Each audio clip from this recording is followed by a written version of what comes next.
Hey, it's Melissa from Kiwi Banana, and today I want to do a fun little video about how to make eating vegan when you go camping just that little bit easier. Just a few things I guess I want to share to help, to help you if you are thinking about going camping soon. Now, personally for me, I tend to go camping, I guess what someone would call pretty often. I volunteer at a number of festivals that happen to be outdoors.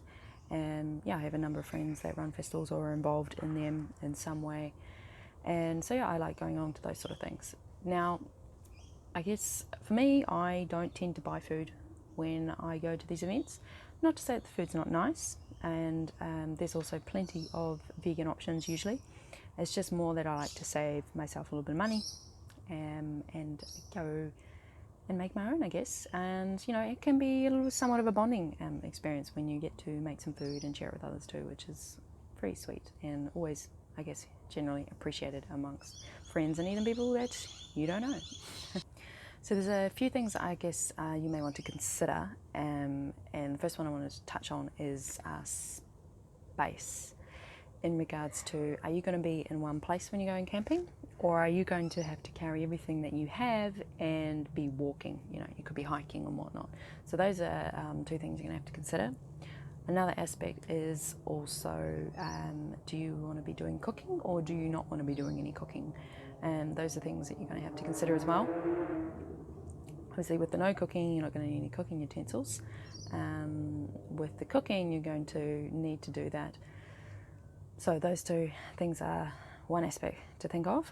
Another aspect is obviously allergies. So obviously the foods I'm going to recommend near the end, don't eat them if you're allergic to them.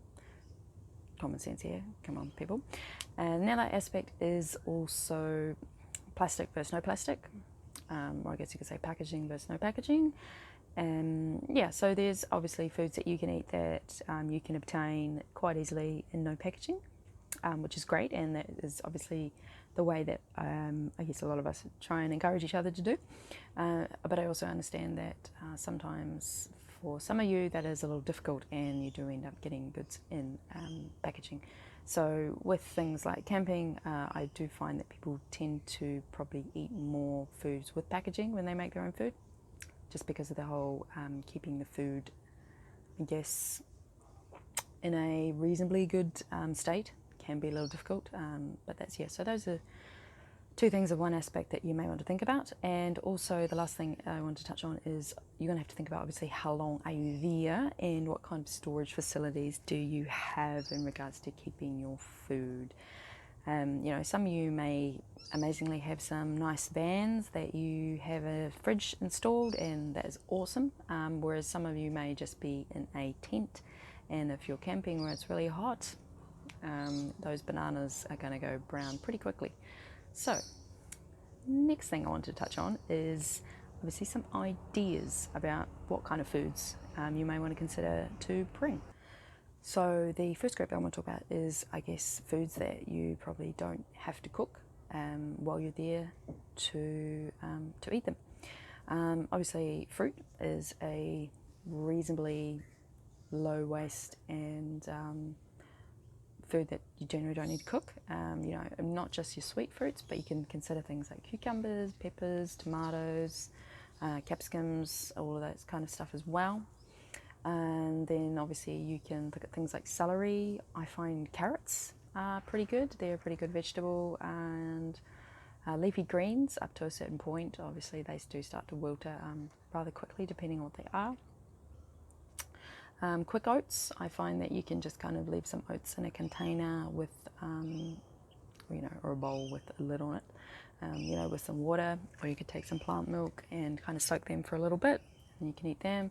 I take things like dried fruit, you can take nuts and seeds. You can make your own things like bliss balls and snack bars and cookies like Pryor as well, and take them in a container.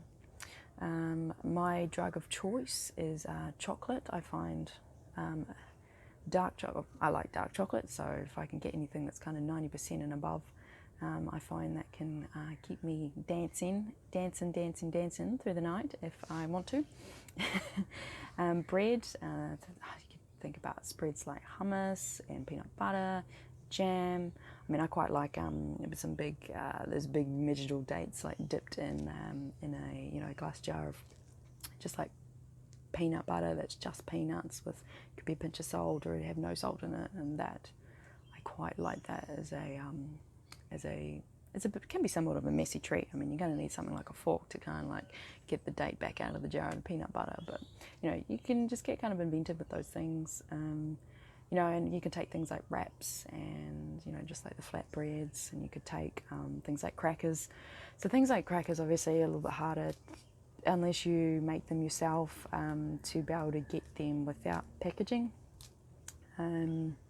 I'd say crackers are probably the sort of thing that sometimes I take and sometimes I don't. I'm not much of a savoury person. I prefer sweet things, so I can quite happily go without some savoury treats for a few days. But yeah, I do find that obviously when you go camping, you probably don't get to eat as healthy as what you normally would, in the sense that you may not have the storage facilities to keep vegetables for very long. So yeah, that's a few ideas of the no cooking foods that you could bring to a camping trip or a camping event. Now, cooking foods, that list is endless. You just got to think anything that you can cook in a pot or in a pan, and if you've got a burner and some gas or whatever it is that you're going to use to cook food, then you can make it.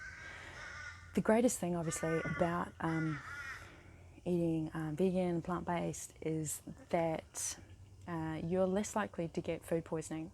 So I guess as long as you're able to get, if you've got some vegetables or fruits that maybe haven't been washed or whatever, if you've got some way to sort of give them a rinse. The only thing I would probably err on the side of caution is probably things like rice. I know that sometimes if you don't prepare it kind of correctly or you don't store it correctly after it's cooked, it can kind of accumulate some bacteria that some people, depending on where you are in the world, you may not be used to having, foods being left out for a wee while when they would normally be in a fridge when you live your normal day-to-day life at home. So that is basically my rundown of some ideas of vegan food when you go camping. And like I just said before, the greatest thing for me I find is that food doesn't really go off, and even if it was to go off, it generally isn't going to make you sick, with the exception of rice. So you just got to be careful with that. So yeah, if you've got any foods that you love to eat and make when you go camping, leave that in the comment section down below, and I'll see you in the next video. I hope you've manifested some happiness today.